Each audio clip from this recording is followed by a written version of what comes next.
Hello, and welcome to my first episode of eBay for Beginners.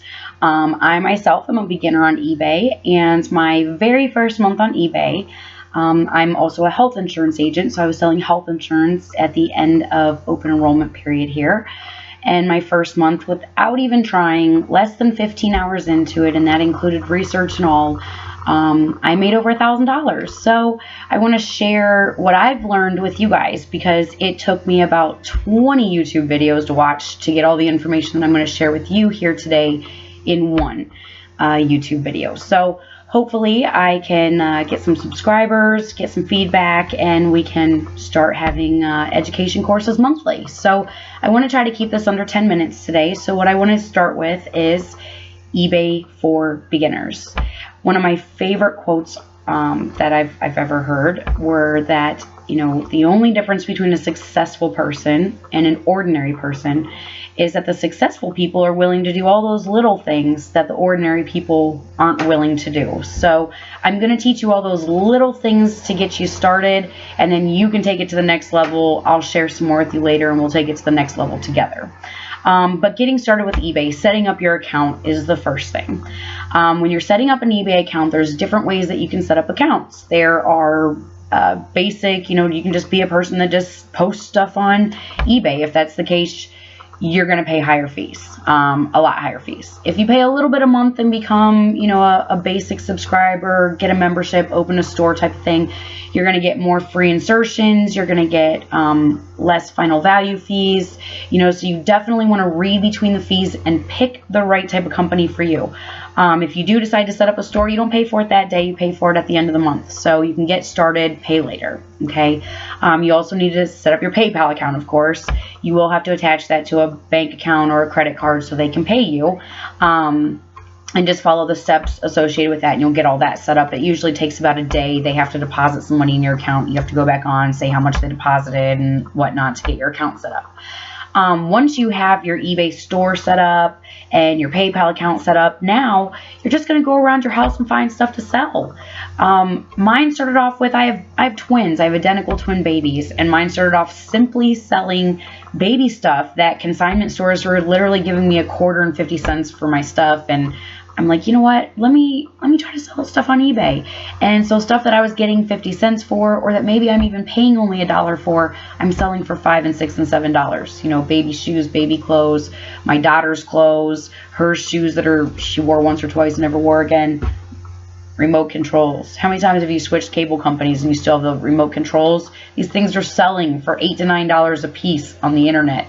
Old cords from a computer you don't have anymore, or a printer that you threw away and you still had the cord laying around. Those cords sell. Somebody else lost that cord and still has that printer, okay? These are the things that you would throw away are the things that other people are buying on eBay. So just look around your house. Things you don't want anymore, clean them up, wash them up, present them nicely so you get good feedback.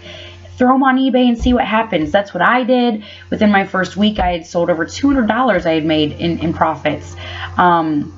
But I didn't have a scale. I wasn't weighing things. I was running back and forth to the post office, and you don't have to do that. You can print shipping labels right from eBay. My first scale was my mother's Weight Watcher scale. Worked pretty good for a while. Then I had moved into selling clothes and things like that I had laying around, and I went ahead and got myself a hanging mannequin, as you can see.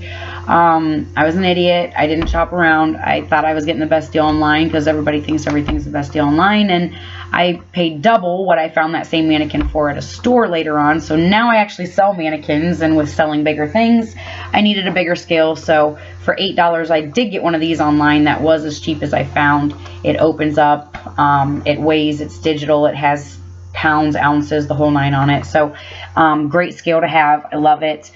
Great beginner scale.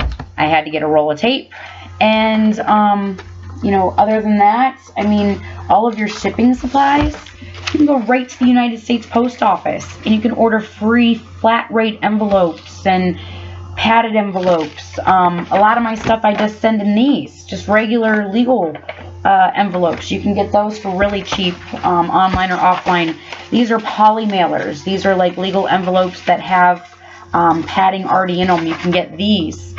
These are great for shipping, but most of your shipping supplies are free right from the post office. So go to the United States Post Office and they ship to you in like a day or two. I mean, I got them right away, so you don't have to wait around. You don't have to buy these labels, these fancy labels. This is actually something I bought. This isn't something that I'm selling. My labels I print right off on regular paper. I cut them off. I have a section to keep that has my customer's information on it. The other part I just tape right onto the envelope. And I don't even have to go to the post office because the mailman picks it up right from my house. How easy is that? Other things, make sure you have a bunch of regular envelopes, because all those coupons you get in the mail for stuff you don't use, this whole sheet of coupons just sold for $6. I would have threw this away, and it's $6, but to somebody else it's going to save them $22 in baby supplies. This is just stuff I happen to have plenty of. They're going to expire before I can use them. I threw them on there to see what would happen, and I made $6. I offered free shipping. I'll stick them in an envelope with a stamp on them, and bing bam boom, what did I make? $5.50, right? After you take off the cost of the stamp. So I mean, eBay selling is simple. The biggest key is getting on eBay when you're bored, late at night, have nothing else to do. Instead of turning on the TV, get on eBay and search around as a buyer and look at what things are selling. Then if you go down on the left-hand side of the screen, or if you're on your phone, you can hit refine, scroll all the way down. You find sold items. You touch sold items. Now everything that's showing on eBay is the stuff that just recently sold. So you can see what's actually selling. And if somebody's selling the same remote control on there, don't waste your time taking a picture and coming up with a new title and description and blah, blah, blah. Copy and paste it. They're not using it anymore. They already sold theirs. You know that it worked. Somebody found it. So you know it's a good title. It's a good description. Somebody bought it. Just copy and paste it. It saves lots of time. Other than that, for photos, you don't have to buy a big backdrops or have any special area. I have one of those sticky hanger things on the wall that peel off and don't leave marks that I simply hang my mannequins on. For shoes, I have a wall in my living room with a little table in front of it. The wall is brick. So I just set shoes up real cute, just prop them up on top of each other and seeing if I had any laying around here. I don't. And snap a picture. Just make sure that the background is clear. There's not a lot of clutter. Make sure the item looks new. If it is used, still make it look nice. People are going to buy your quality of your product. And if you put the time into the product, they're going to put the time into buying it. Thrift stores. Find out what days are the half off days. What days have the colors of the items that you've seen. The Goodwill is a little pricey. Try to find your off-market thrift stores. They don't necessarily check prices on eBay before pricing things like I think the Goodwill is starting to do. Storage and organizing. Stay organized. Every time I go shopping, I go out with a budget. I'm going to spend $20. The last time I spent $20, I turned it into $100 within a week. Not everything sold, but what did, I made $100 on. That $20 was well spent.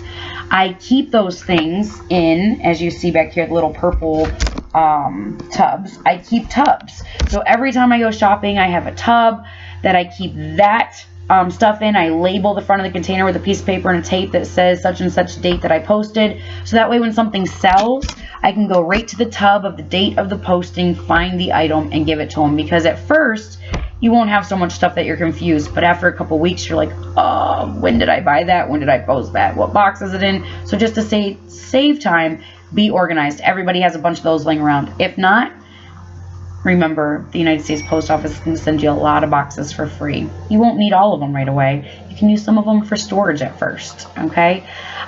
Next, feedback is huge. So always make the customer happy. If the customer wants it, give them the pickle. If you ever seen the sales movie, Give them the pickle, just give the customer the pickle. Give them what they want.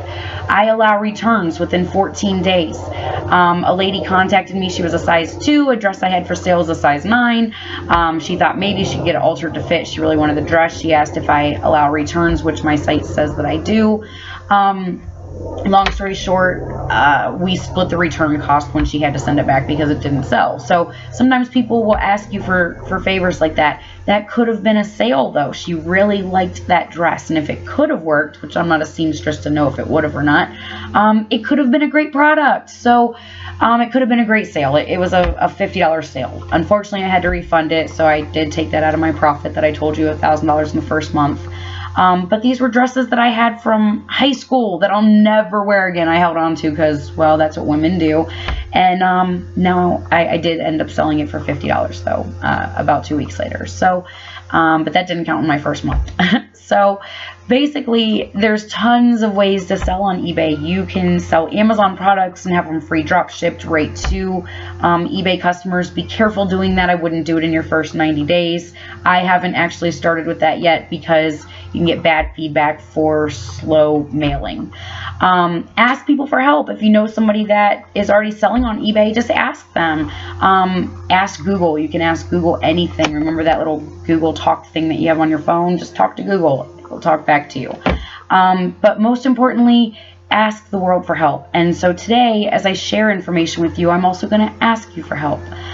First off, please share this video if you know anybody that needs some help getting started on eBay. But secondly, I'm looking into finding some wholesalers, distributors, drop shippers that are legitimate, that don't charge monthly fees, and that don't have bad products. So if anybody has some advice for me, it would greatly be appreciated. Please feel free to email me online deals, the number 4, the letter U, the number 2, the word day @gmail.com. My online eBay store is online deals, the number 4, the letter U, the number 2, the word day. So please feel free to check out my store and some of my photos and some of the items that I've sold so you can get an idea of what you can sell. We can all become successful on eBay. Thank you for watching, and please feel free to subscribe.